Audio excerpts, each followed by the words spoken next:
And blessed to be a part of your day. Kevin Miller in the morning, KIDO Talk Radio. Day, whatever it is, of the government shutdown. And for all those people working without a paycheck, thank you very much for rolling. We appreciate your work, your patriotism. But it is fascinating. On one hand, we have people that are going to work feeling very scared, insecure, frustrated. No.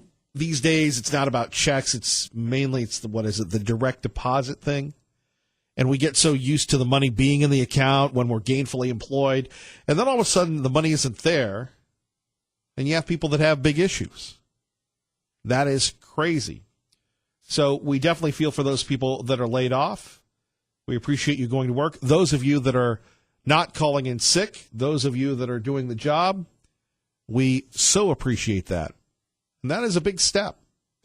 On the other hand, people that are seeking to take advantage of this issue to stick it to the president, like the Democrats, we got, 130 Democrats hanging out in Puerto Rico over the weekend with 109 lobbyists.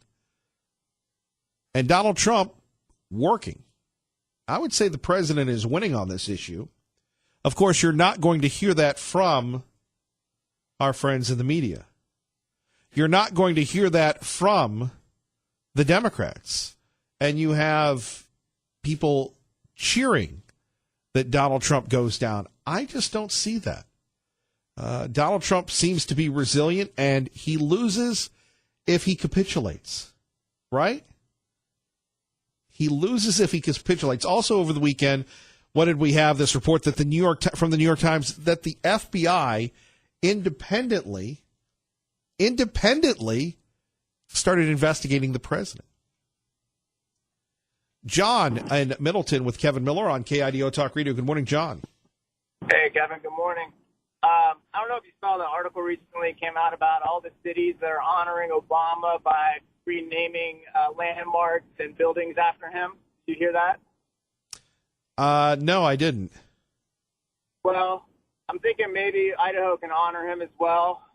Thinking maybe we could rename a sewage plant after him, or potentially renaming a Planned Parenthood as an Obama Family Enrichment Center, something, just to honor his legacy and what he did for America. I don't know, just a thought. Well, I appreciate that, John. We'll throw that out to everyone. Thank you for listening, sir. Yeah, have a good one. Thank you. Appreciate it. Joining us now, the man who recently was banned from Twitter, Lars Larson on KIDO Talk Radio. Good morning. It used to be a mark of respect if you had a book that was banned in Boston. I remember when my friend, the late true crime writer who just died a while ago, Ann Rule, she said one of her books got banned in Boston because I think it was the only novel she ever wrote, and she was proud of the fact that it was banned there. So I'm proud to say that, yes, Twitter banned me because of the evil things I had said, except that I didn't think they were all that evil. Just a little background. There's a woman in Portland who is a full-on left-wing activist. And to give you an idea of how crazy an activist she is, her name is Sarah Iannarone. And she ran for mayor 2 years ago. She tweeted out over the weekend a tweet that questioned why the police had to shoot a man to death. And the man was, I guess you'd call him a homeless man. I don't know that he had any place to live. And he's out wandering around, and he goes up to a man's house or apartment and knocks on the door and demands to be let in. Well, the man inside says, I'm not letting you in. I don't know you. But he offered him food. He offered him water. He offered him $10 to take a bus or a train somewhere else. So he's actually being very considerate to this total stranger who shows up on his doorstep. Well, he did all these kindnesses, and then the man would not leave. And the man just sort of camped out on this guy's doorstep. So eventually the man called the police and said, look, this guy is at my house, and he won't leave. And he's tried to get into my house, and I don't want to let him in. And so the police came, and an officer came, and tried to get the man to leave. And when the homeowner opened the door to a very small apartment, I guess it was, the crazy guy, runs into his house.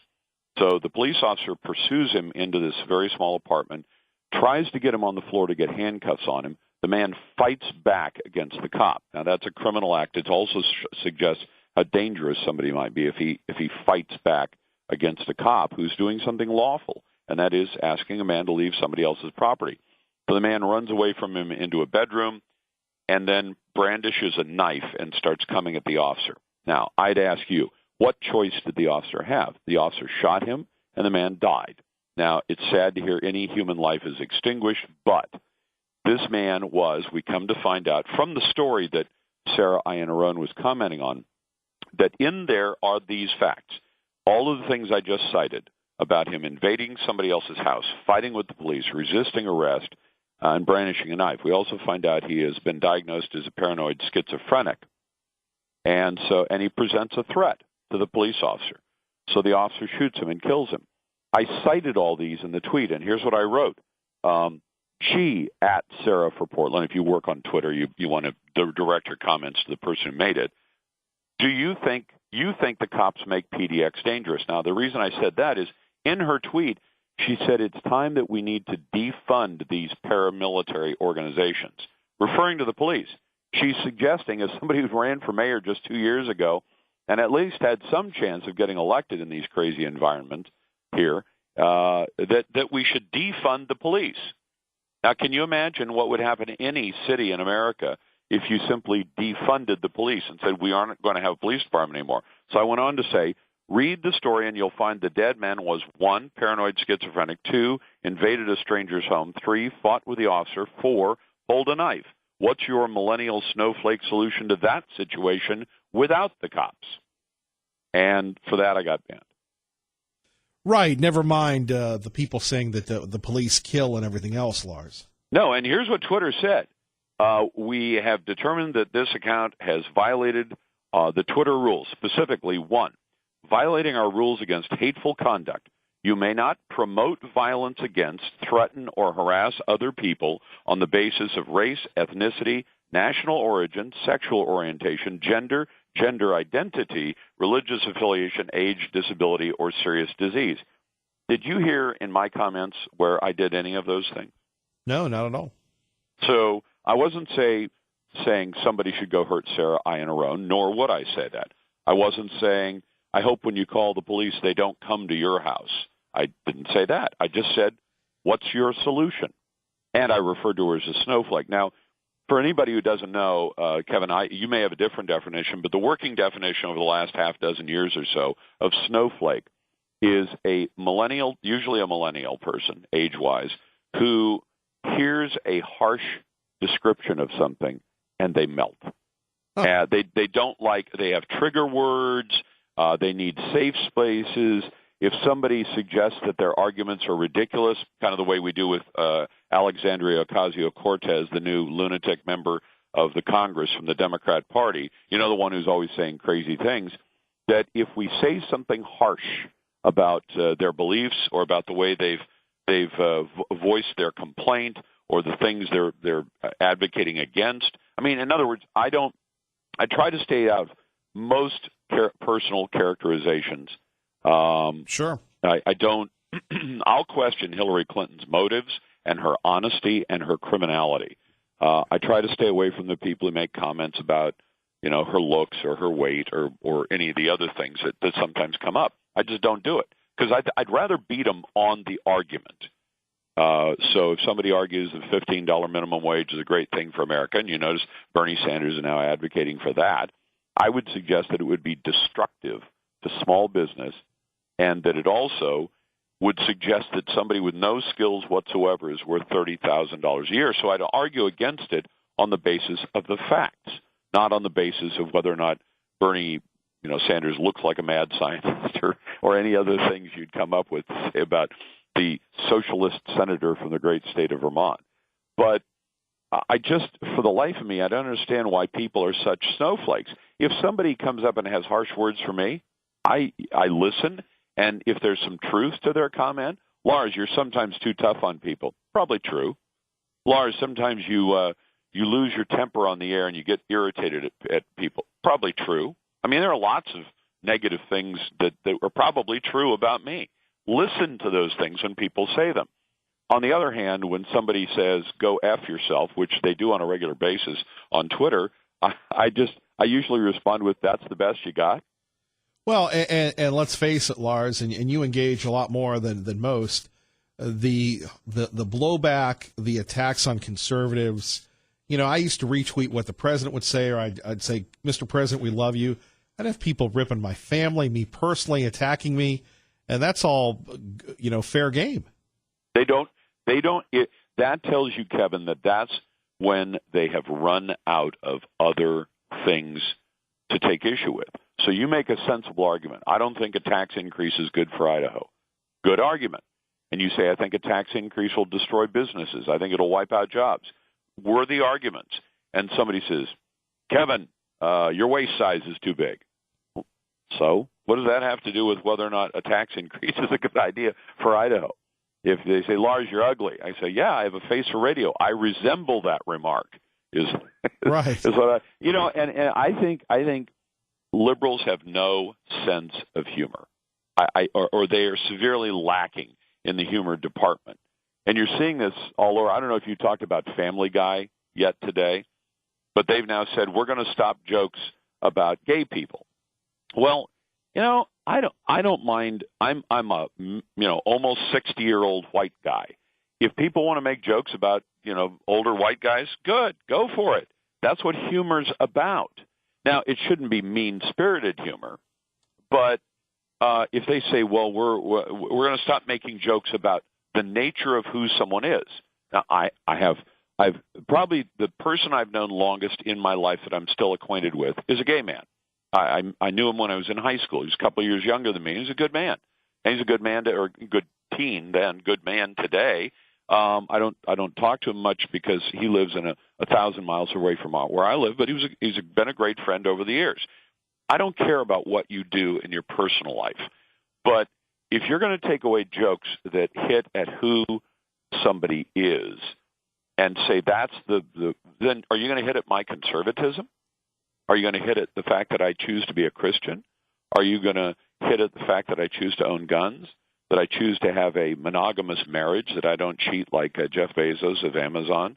Right. Go ahead. That doesn't hurt my feelings. But apparently there are certain categories of people in our society that we're now going to make off limits for jokes. Well, if you're going to do it, then make everybody's personal characteristics off limits. You got to stop joking about Donald Trump's hair. After all, the color of his hair is either the product of genetics or the product of something that comes out of a bottle, one or the other. I actually don't know.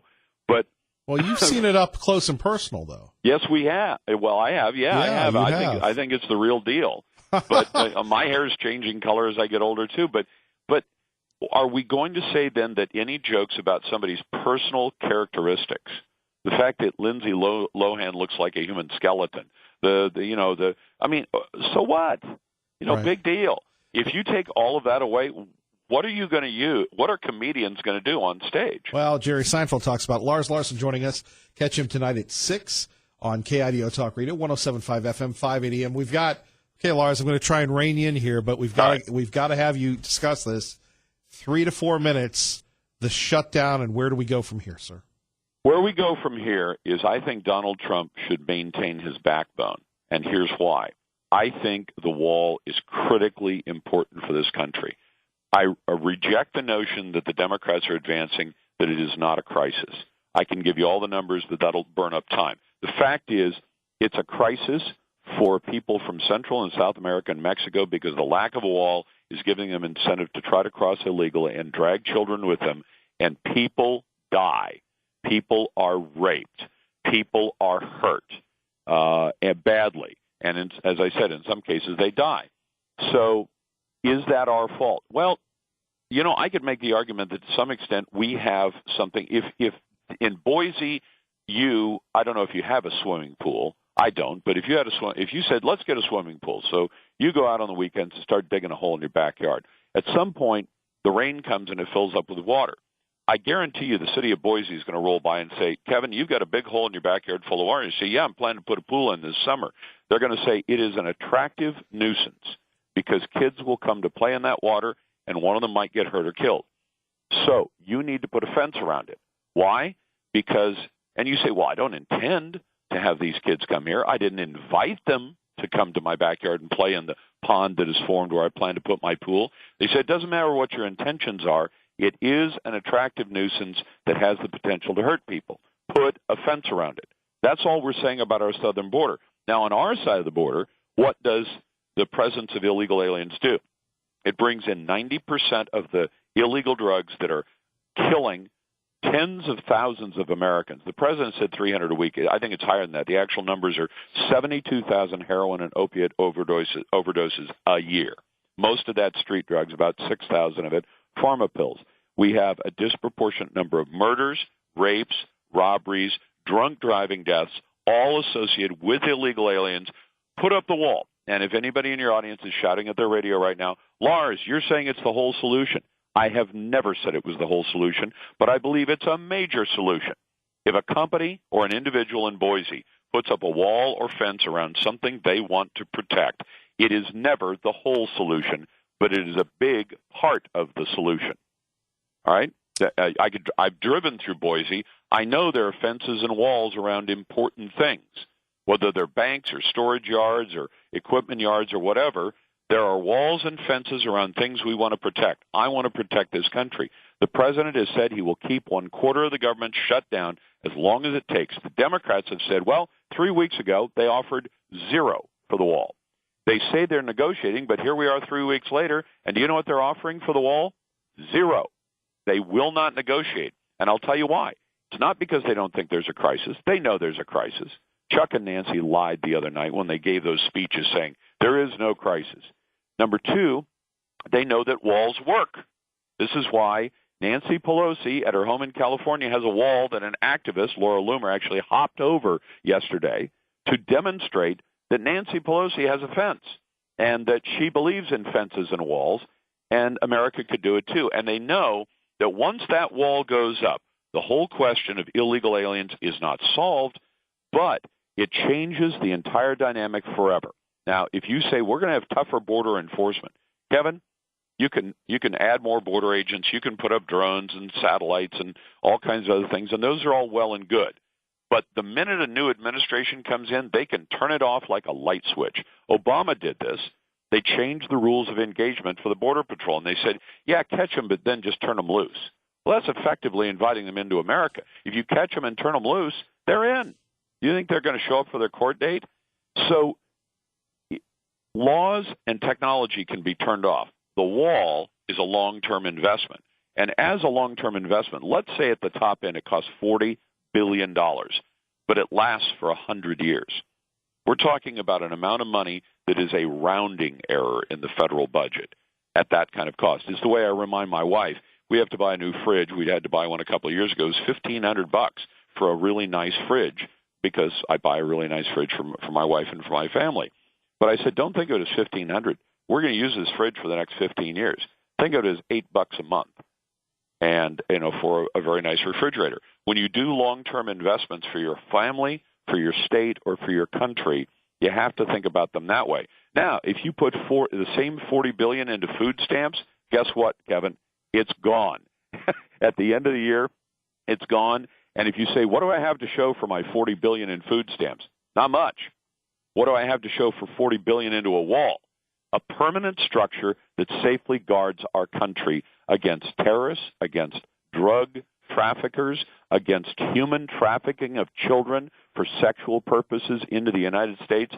3 of the ugliest things that any of your listeners can imagine are severely interdicted by putting up a wall.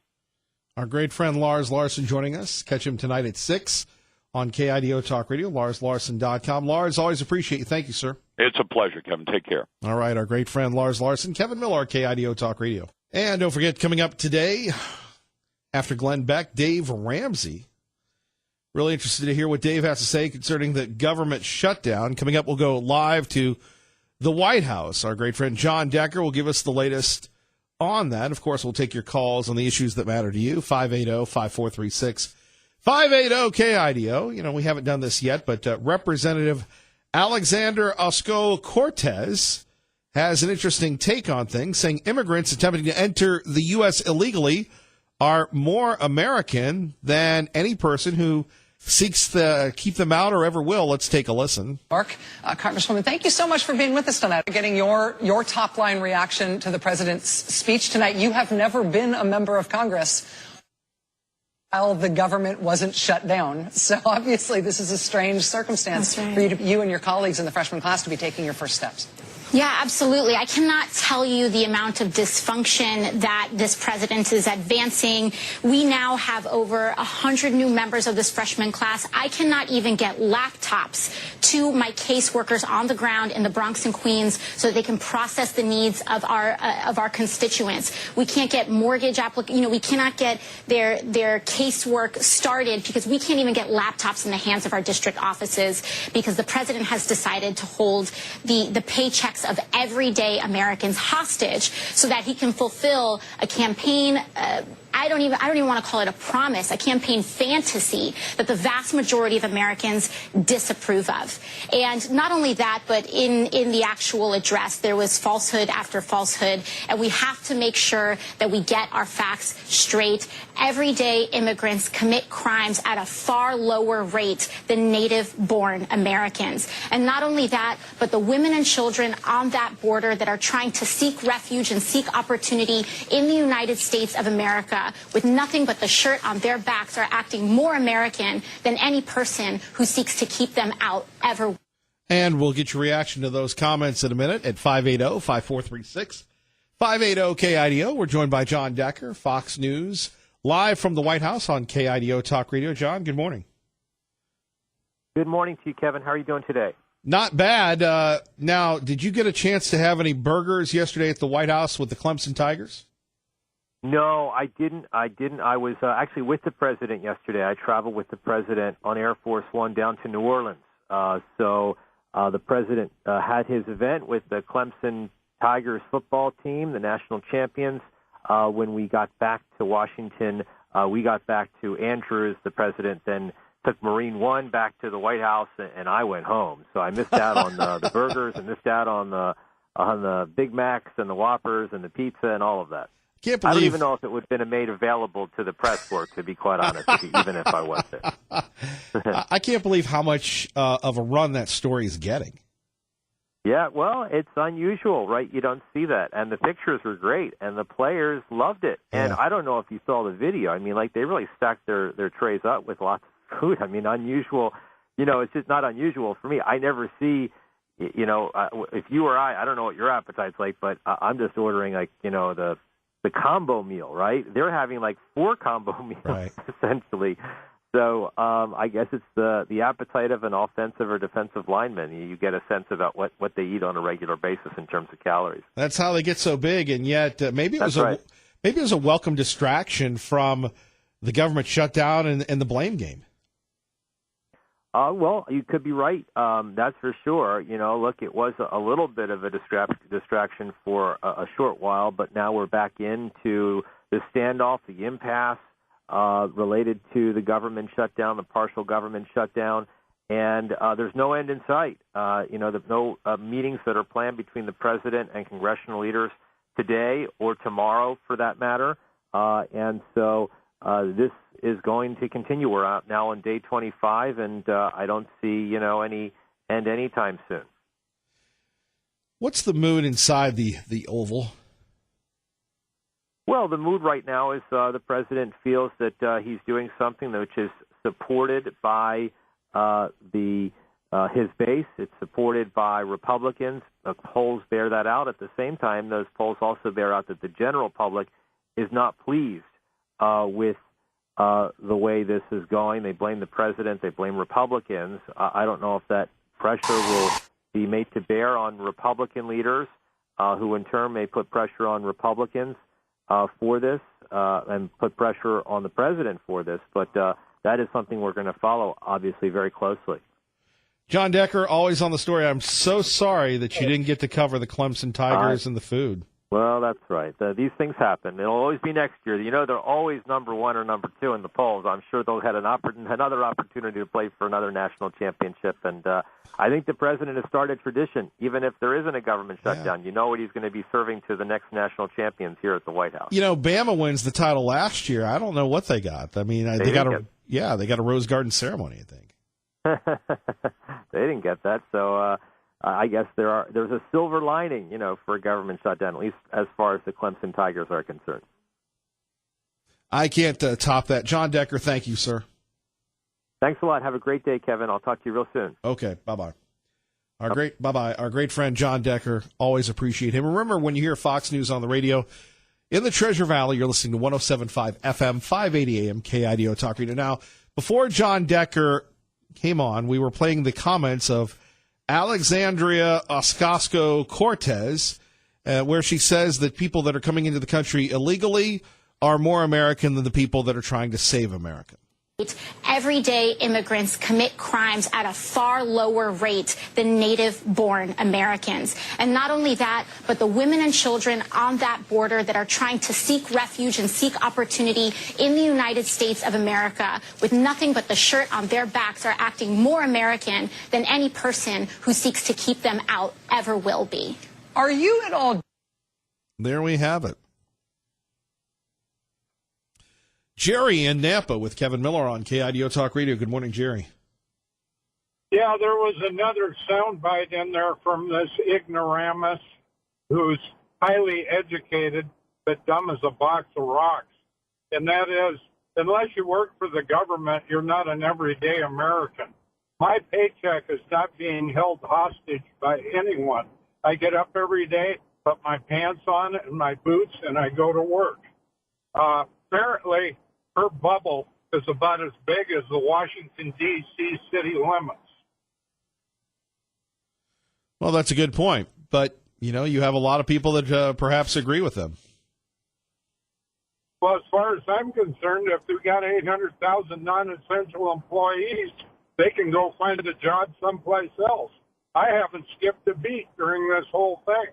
All I want's a wall. They can go back to work. I don't understand what the problem is. Fair enough, Jerry. Thank you for listening. Appreciate you. Bye. Bye-bye. Johnny in Meridian with Kevin Miller on KIDO Talk Radio. Good morning, Johnny. Yeah, I noticed that she was talking about immigrants. Well, the issue is illegal immigrants, and so she's pulling stats and whatnot from immigrants that immigrate legally, and that's not the issue. They want to make that the issue and bring that into the forefront, but the problem is illegal immigrants, and they don't want to recognize that, for one. And something else I wanted to state that I noticed that she said, I mean, you got these women down there putting their kids in harm's way, and these are more American than the moms here that are actually, you know, taking care and keeping their kids safe. I mean, I can't believe it. Could you imagine had a conservative or a white Christian made that comment? Good heavens. Johnny, thank you for the call. Agree with that. Thank you, sir. Comment? All right. Pro-Life joins us now on KIDO Talk Radio. Good morning, Pro-Life. Good morning. You know, we're all being real unrealistic about the border, the southern border. I've been down there. I lived down there for 2 years in Mexico, right across the border. You lived in Mexico? I know what goes on down there. Now, no, I'm just asking you a question. You lived in Mexico? Yeah, I did. Where in Mexico? My whole family. Where in Mexico? Where? Yeah. Tecate. Ooh. Okay. That's where they manufacture beer, right east of Tijuana, about 30 miles east of Tijuana. But anyway, we're being unrealistic because Mexico is messed up. It's controlled by the cartels, and the government is totally corrupt. And what we need to do right now is shut the border down with troops, whether we build a wall or not, so that nobody can come across there. Then we need to reform Mexico. We need to have economic and political warfare against the corruption of Mexico and turn that place into a prosperous place so that people don't even want to come over here. But we don't ever talk about that. Well, kind that's of why stuff. we moved. That's why we moved. That's why we moved all those automobile plants down there. And part of the New Deal, instead of building cars in China, they're going to build them in Mexico. But I think they're. And you're a person of faith in God. Are you? Are you not pro-life? Yeah, of course. You're getting ready for the March for Life. Is that correct? Is that this Yeah. week? Is that Right. this weekend? Okay.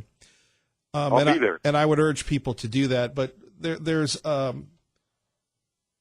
horrible thing going on in America today where if you're a person that is of European descent, if you're white, you're horrible, you're a mean person, you're someone who people should make fun of, white privilege, white this. It's almost like some type of apartheid thing that it has nothing to do with America. And it's scary when and you love what you do so much it becomes your identity. And, that's why I'm always worried about getting fired, because to most of the point before I met my wife, Dorothy, this was my identity. But it's so important to have a voice where we can, talk about these real issues in a constructive sort of way and what I'm seeing it with young people and millennials is just, it's a war on people based on their ethnicity. And you can have Cortez or Schumer or whomever else say these horrific things, and it's okay because it's against white people. You have Steve King now who says he was misquoted in the New York Times, and people are going after that. But I, as someone who loves America, I don't understand where all this animus comes from. America was not perfect, but you had people fighting during the Civil War to free people that were imprisoned. You had people dying in the civil rights movement that were white, along with black people, fighting for that, for those freedoms. A lot of people in Mississippi. You have people that elected Barack Obama. I mean, Barack Obama would not be president if this country were racist, if white people were racist, because they elected him. It's more than the usual. It's a crisis that I only think that God can bring us back together. Your thoughts? Yeah, I totally agree what you said there. Now you think about Martin Luther King. Now he had faith in Christ. He had faith in God. He did. And and look at how far we've come as a country that many years ago we wouldn't even honor Dr. King. And yet now his holiday is there, and many people probably think Dr. King didn't go far enough. You have Louis Farrakhan, who is a horrible person. You have Al Sharpton, who's employed by NBC. Now, let me just say this one more thing. And there is a crisis in this country, and it's not only of a political ideology, but it's a one where people hate America. These are the same people that, they've been born here, maybe they've immigrated here, and it's strange. We kind of glossed over it. Maybe I should just do an hour on this, but I was at Pearl Harbor. My whole life I wanted to go to Pearl Harbor. And I had this government Park Service female who was very passionate, first of all, belittle us, yell at us like we were in the military. And you know something? I'm a 50-year-old man. I don't need to be talked down to. We've gone through that our whole lives. Okay, I understand respect.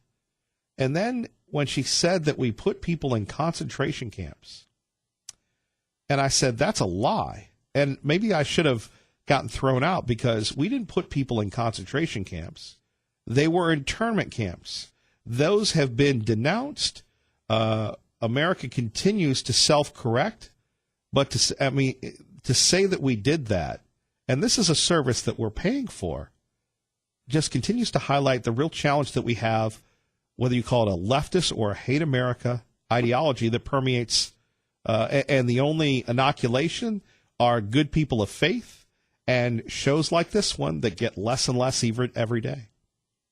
Yeah, you know, you could have said to that woman, well, listen, Japanese men came out of those internment camps and fought in the war in Europe on our side.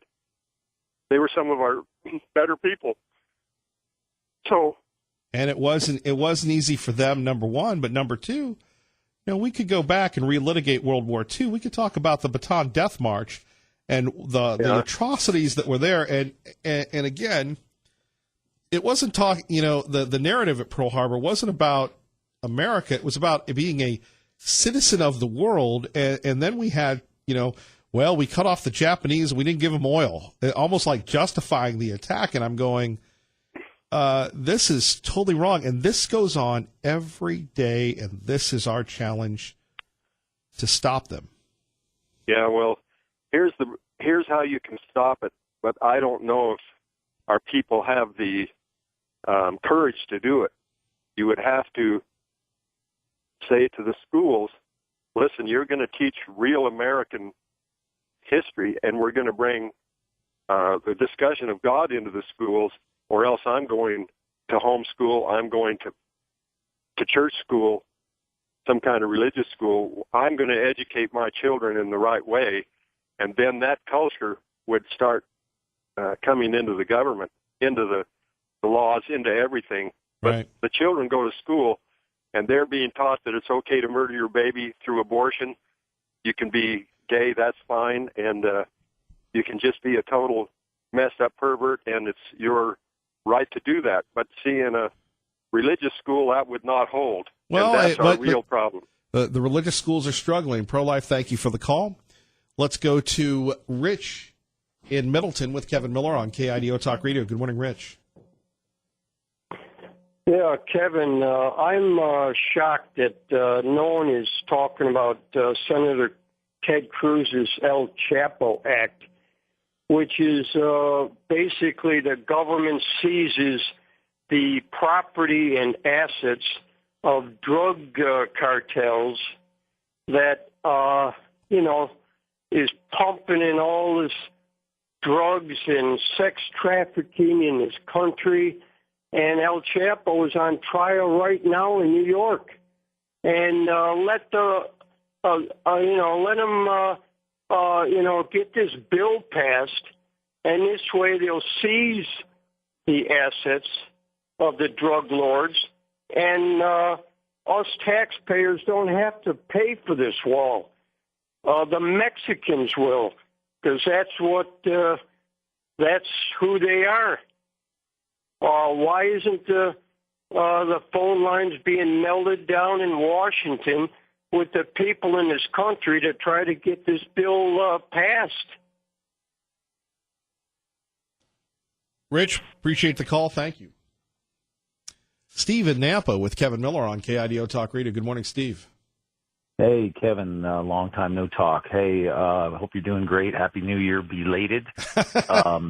I wish you 2019 would be the best ever for you and all. God bless you, sir. God bless you. Thank you.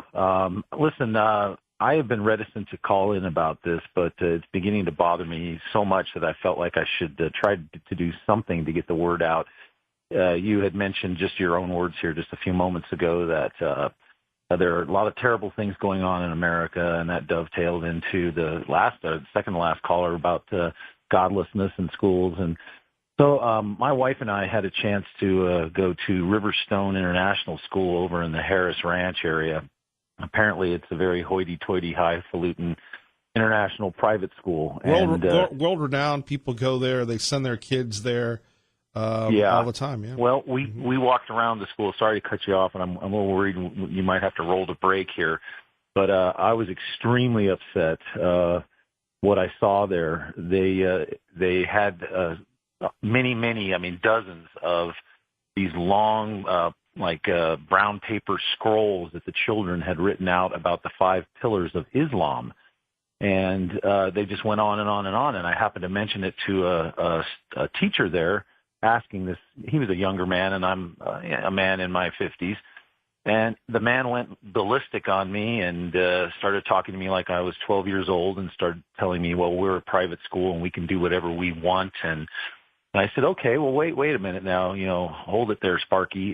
Just ask the question, why you're teaching all this about Islam. What about Christianity and other religions? And it was very clear that he was not going to engage in any conversation other than launch ad hominem attacks against me. So I went on their website and started looking. Their basis of teaching is the 5 pillars. And if you look up the 5 pillars, there are 5 pillars of Islam that are essential that every believer, and I want to say that again, every believer in Islam has to ascribe to. And at first blush, they sound well and good, but we all know where Islam has gone and what it's done. Steve, great point. Got to run. Kevin Miller, KIDO Talk Radio.